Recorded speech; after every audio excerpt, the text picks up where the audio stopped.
Após a Revolução Russa de 1917, Lenin coloca em prática sua doutrina de expansão mundial do comunismo e, em 1920, estabelece as condições para a filiação ao Partido Comunista, entre elas a realização de amplas campanhas de agitação e propaganda nas organizações militares, principalmente no Exército. Em 25 de março de 1922, nasce o Partido Comunista do Brasil, o PCB. O novo partido aceitava as ordens diretas de Moscou. Em 1927, partindo da teoria à prática, o PCB criou uma frente única operária e iniciou um trabalho de infiltração nos quartéis, influenciando Luiz Carlos Prestes, capitão do Exército, a aderir ao comunismo, fato que se deu em março de 1931. Em abril de 1935, Prestes foi incumbido pela direção da Internacional Comunista de promover um levante armado no Brasil. O movimento tinha por objetivo derrubar o presidente Getúlio Vargas e tomar o poder. Liderados pela Aliança Nacional Libertadora, militares inclinados ao comunismo iniciaram a rebelião no dia 23 de novembro de 1935, dentro dos quartéis em várias partes do país. Mas devido à falta de organização dos ataques e à ausência do apoio popular, o exército derrotou os comunistas e evitou o golpe de Estado. Em seguida, Prestes é preso e perde a patente de capitão. Com o advento da Segunda Guerra Mundial e a invasão da Rússia pelos nazistas, a política exterior soviética muda e Stalin tenta ganhar o apoio das democracias ocidentais. O PCB redireciona sua política seguindo disciplinadamente a orientação de Moscou e apoia Getúlio Vargas. Após o final da Segunda Guerra Mundial, o PCB reinicia a agitação das massas populares e tenta desestabilizar o governo Dutra através de uma política conspirativa. Durante toda a década de 50, Moscou, através de suas redes apoiadas pelos partidos comunistas no mundo inteiro, tentava desestabilizar as democracias ocidentais. Como consequência, nessa época, em muitas universidades ocidentais, predominava uma visão social esquerdista, sendo que grande parte do terceiro mundo aclamava o modelo soviético como a estrada para a justiça social. Muitos intelectuais se declaravam marxistas. Assim, a conjuntura era altamente favorável ao comunismo, o que provocou sua expansão dramática até o final da década de 50, com a vitória da Revolução Cubana. Isso fez o PCB defender com mais intensidade a luta armada como a única solução viável e progressista dos problemas brasileiros. A União Soviética, destinada a aumentar o seu campo de influência no continente americano, despertou interesse pelo Brasil, um país de dimensões imensas, fronteiriço com quase todos os países da América do Sul, país estratégico no cenário mundial que poderia pender o fiel da balança para o lado comunista. Nos primeiros anos da década de 60, o Brasil passou a viver período de crescente instabilidade política, militar e institucional. Em 1961, Luiz Carlos Prestes encontrou-se com Nikita Khrushchev em Moscou para planejar a Revolução Agrária no Brasil. Neste mesmo ano, no governo de Jânio Quadros, o Partido Comunista Brasileiro enviou a Cuba, com o apoio de Fidel Castro, dezenas de brasileiros para o treinamento político-militar, visando a preparação de quadros revolucionários para desencadear ações de guerrilha rural e urbana no Brasil. Os chineses também colaboraram para a tentativa de implantação do comunismo no Brasil, recebendo na Academia Militar de Pequim, em 1962, um primeiro contingente de brasileiros, visando a formação de quadros guerrilheiros para o movimento que viria a ser implantado na região do Araguaia. No nordeste do Brasil, Francisco Julião organizava as ligas camponesas, com militantes treinados em Cuba. O apoio cubano concretizou-se no fornecimento de armas e dinheiro, além da compra de fazendas em Goiás, Acre, Bahia e Pernambuco, para funcionar como campos de treinamento. No dia 4 de dezembro de 1962, o jornal O Estado de São Paulo noticiou a descoberta e o desbaratamento de um campo de treinamento de guerrilha no estado de Goiás, em uma das 3 fazendas pertencentes às ligas camponesas. Enquanto isso, Goulart governava o país de uma forma pendular. Ora pendia para o lado dos comunistas, ora para o lado dos conservadores. Em setembro de 1963, tudo indicava que o país caminhava para uma revolução de esquerda, principalmente com João Goulart apoiando a sindicalização de sargentos, promovendo a quebra da hierarquia e da disciplina nas Forças Armadas. Em 4 de outubro de 1963, Goulart solicita o estado de sítio ao Congresso Nacional, pelo prazo de 30 dias. A manobra foi repelida pelo Congresso e João Goulart passou a conduzir ações no sentido de implementar o projeto golpista que desaguaria em um regime totalitário de esquerda. Insuflado e orientado por seu cunhado Leonel Brizola, pregava a necessidade de reformas de base e a implantação de uma república sindicalista. Controlando o aparelho sindical, o governo promovia o grevismo, a anarquia e o caos. O país passou a viver dias de intranquilidade, estagnação econômica e inflação descontrolada.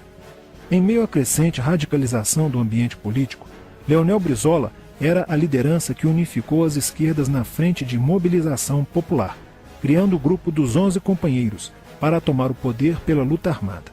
Segundo Brizola, o grupo dos 11 seria a vanguarda avançada do movimento revolucionário, a exemplo da Guarda Vermelha da Revolução Socialista de 1917 na União Soviética.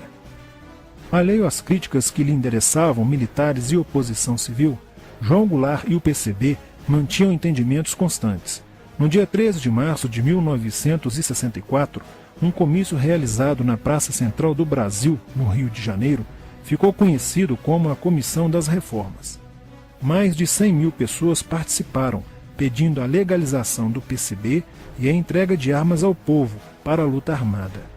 No palanque estavam João Goulart, Miguel Arraes e Leonel Brizola.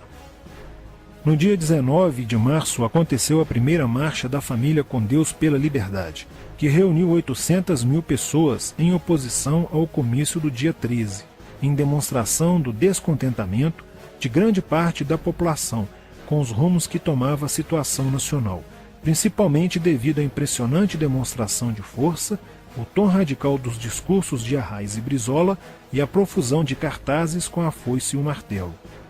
Em 20 de março, apoiados por Brizola e pela CGT, a Associação dos Marinheiros e Fuzileiros Navais do Brasil reuniu-se declarando um motim, dando origem a vários outros movimentos rebeldes no interior das Forças Armadas. Realizou-se em Niterói, na sede do Sindicato dos Operários Navais, um congresso continental de solidariedade a Cuba, com a participação de delegações latino-americanas. Luiz Carlos Prestes manifestou o desejo de que o Brasil fosse a primeira nação da América do Sul a seguir o exemplo de Cuba, se tornando uma nação comunista. Na véspera de 30 de março de 1964, João Goulart, ignorando o pedido de assessores e do seu líder na Câmara, Tancredo Neves, compareceu à sede do Automóvel Clube para uma homenagem da Associação dos Sargentos da Polícia Militar. No seu discurso, Goulart defendeu a mudança na Constituição para que pudesse concorrer às eleições presidenciais de 1965, desagradando a Carlos Lacerda, Magalhães Pinto e Juscelino Kubitschek, pré-candidatos à presidência da República. O golpe da esquerda já estava preparado para 1º de maio de 1964, caso o Congresso Nacional não aprovasse as mudanças. A imprensa brasileira, bem como importantes setores da Igreja Católica, do meio empresarial e a maior parte do Congresso Nacional, exigiam ações das Forças Armadas para conterem os comunistas no Brasil. Ao final de março, jornais como o Globo, Jornal do Brasil, Correio da Manhã e Diário de Notícias pregaram abertamente a deposição do presidente João Goulart. Nos bastidores dos acontecimentos, os serviços secretos dos Estados Unidos e da União Soviética trabalhavam intensamente, tentando cada um fazer a balança pender para o seu lado, não medindo esforços para levarem o Brasil a uma guerra civil. O general Olímpio Mourão Filho resolveu partir com suas tropas sediadas no estado de Minas Gerais para o Rio de Janeiro. O general Castelo Branco, ao saber disso, telefonou para Magalhães Pinto, governador de Minas Gerais, com o intuito de segurar o levante. O governador mineiro argumentou que, uma vez iniciada a revolução, seria um erro parar, pois alertaria as forças fiéis a Goulart, podendo agravar a situação. A falta de reação do governo Goulart e dos grupos que lhe davam apoio foi notável. Não se conseguiu articular uma reação armada por parte da esquerda. também fracassou uma greve geral proposta pelo Comando Geral dos Trabalhadores, em apoio ao governo. João Goulart, em busca de segurança, viajou no dia 1º de abril do Rio de Janeiro, onde se encontrava no momento da Revolução, para Brasília, e em seguida para Porto Alegre, onde Leonel Brizola tentava organizar a resistência. Mas João Goulart desistiu de um confronto militar com os revolucionários e seguiu para o exílio no Uruguai.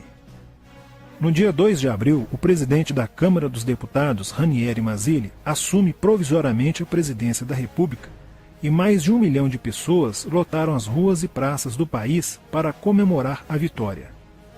No dia 11 de abril de 1964, o Congresso Nacional se reuniu para eleger o novo presidente da República.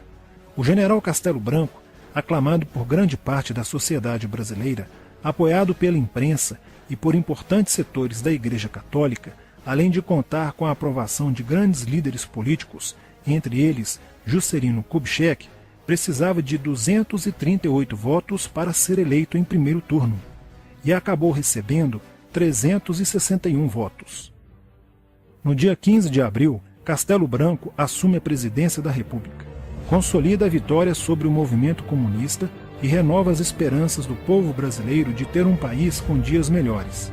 Porém, a esquerda derrotada colocaria em cena, nos anos posteriores, Carlos Marighella, ideológico comunista e defensor da luta armada, que submeteria o povo brasileiro às ações mais obscuras da guerrilha, o terrorismo.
Em 1959, quando Fidel Castro anunciou ao mundo que sua revolução era comunista, passou a ser apoiado por Moscou.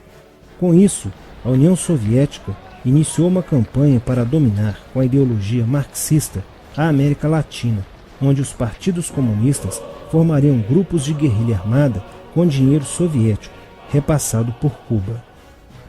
No Brasil, foram criadas 29 organizações guerrilheiras, onde Fidel Castro vislumbrou expandir sua revolução comunista. Em 1961, o presidente do Brasil, Jânio Quadros, condecorou o guerrilheiro cubano Che Guevara com a Ordem do Cruzeiro do Sul, sem imaginar que 4 meses antes o Partido Comunista Brasileiro acertara com Fidel Castro o envio de jovens brasileiros para o treinamento de guerrilha em Cuba, com a finalidade de preparar quadros revolucionários que desencadeariam a luta armada no Brasil. As ações armadas já existiam antes de 1964 no governo de João Goulart, através das Ligas Camponesas de Francisco Julião e do Grupo dos 11 de Leonel Brizola.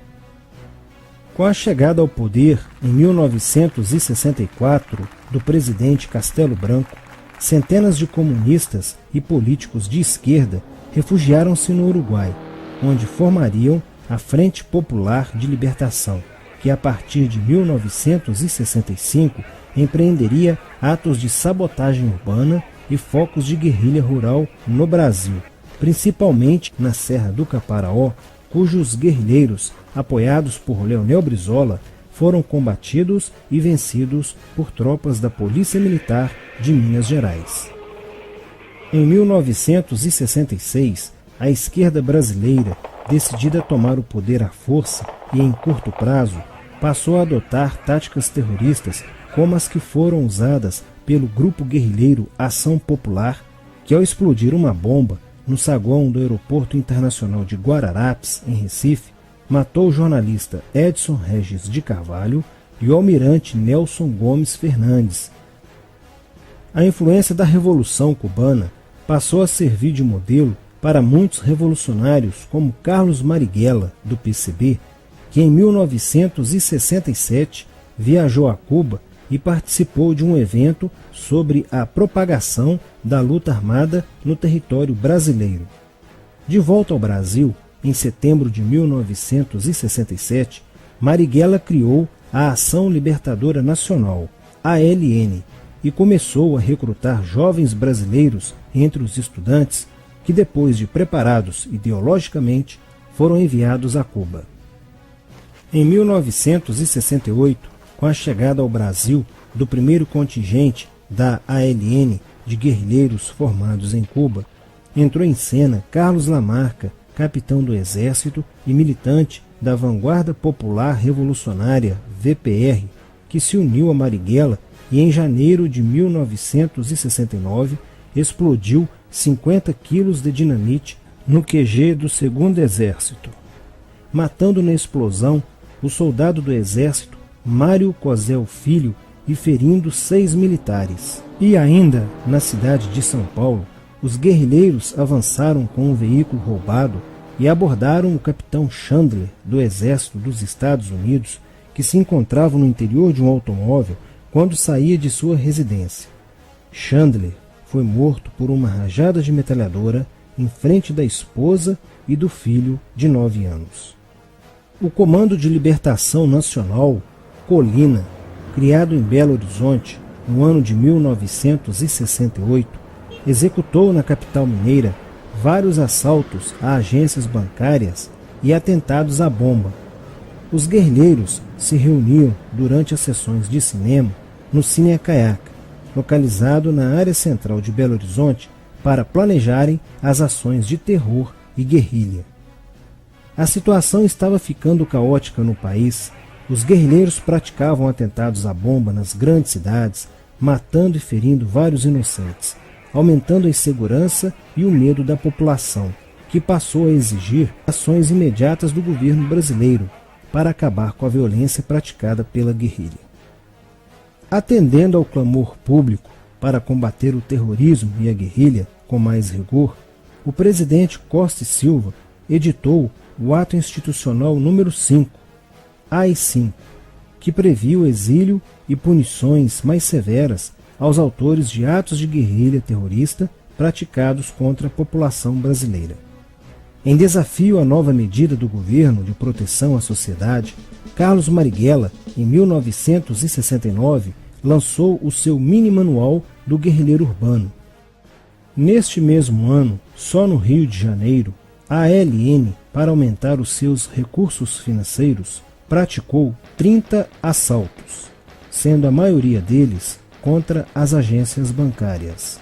E ainda, em 1969, a ALN, juntamente com o movimento revolucionário 8 de outubro, o MR8, sequestrou o embaixador dos Estados Unidos, Charles Burke. O sequestro foi sugerido pelo guerrilheiro Franklin Martins.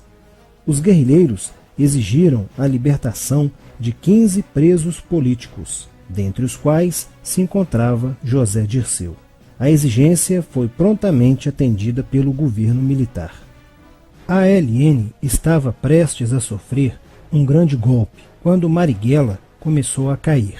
Após a prisão de um militante de sua organização, no dia 1º de outubro de 1969, Os dados fornecidos pelo militante da ALN preso coincidiram com informações prestadas por outro militante da VPR, que também denunciou o envolvimento de vários religiosos com grupos de guerrilha, entre eles Frei Beto.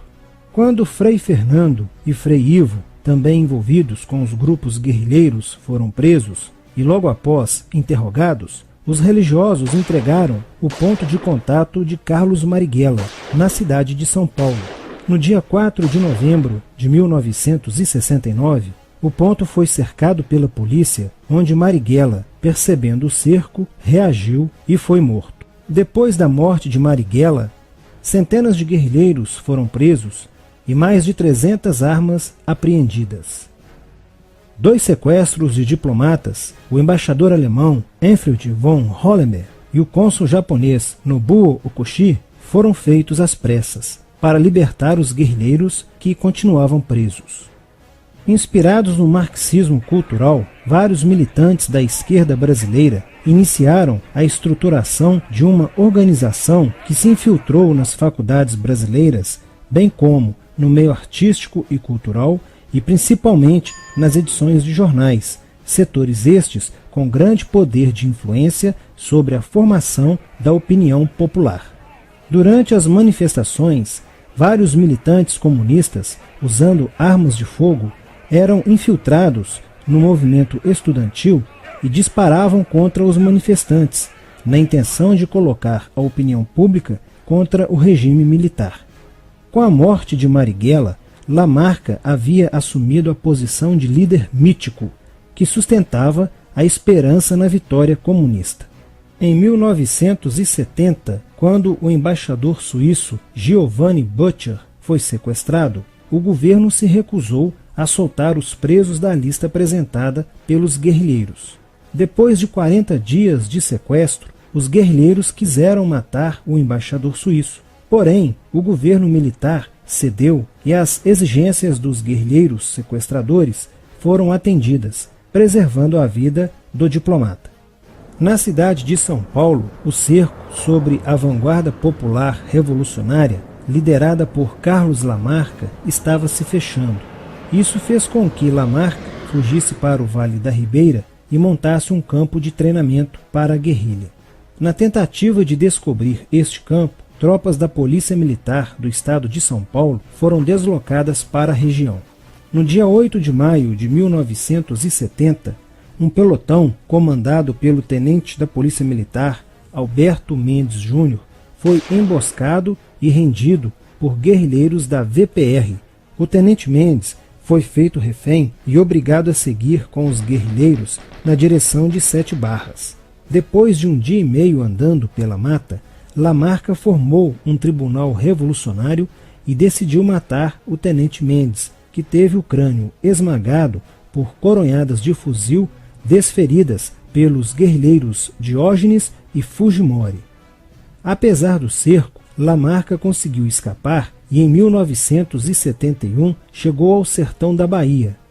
Depoimentos de guerrilheiros presos em Salvador levaram o exército ao esconderijo de Lamarca, que, estando armado de metralhadora, reagiu à prisão e foi morto.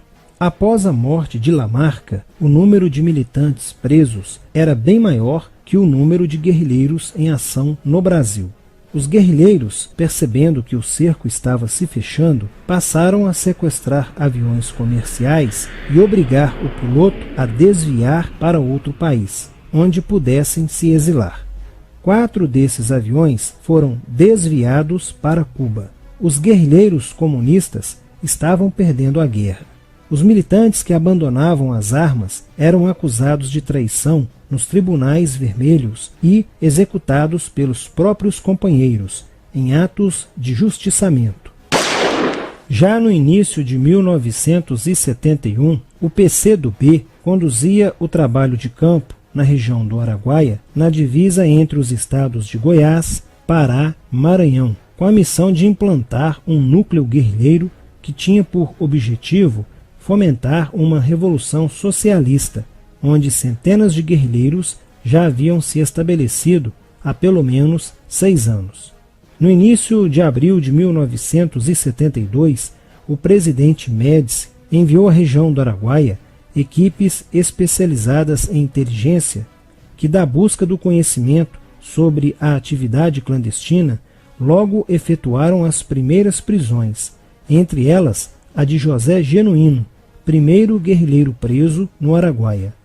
Logo após, o exército sofreu as suas primeiras baixas, ao ter um grupamento emboscado por elementos liderados por Oswaldo Orlando da Costa, conhecido por Oswaldão. Isso fez com que o exército passasse a empregar tropas convencionais que cercaram toda a região do Araguaia. Com a derrota cada vez mais próxima e com o total abandono logístico do PCdoB, ao qual os guerrilheiros foram relegados, sem armas, comida e remédios, vários militantes da guerrilha encurralados quiseram se entregar, mas foram mortos pelos próprios companheiros em atos de justiçamento. Após a morte de Oswaldão e o desmantelamento do comando militar da guerrilha, o cerco do exército se fechou sobre os rebeldes e vários guerrilheiros foram presos.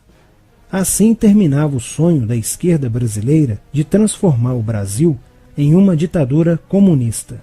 Mas a esquerda brasileira não desistiria de conquistar o poder e retornaria mais tarde com uma tática mais eficiente que a luta armada: o marxismo cultural.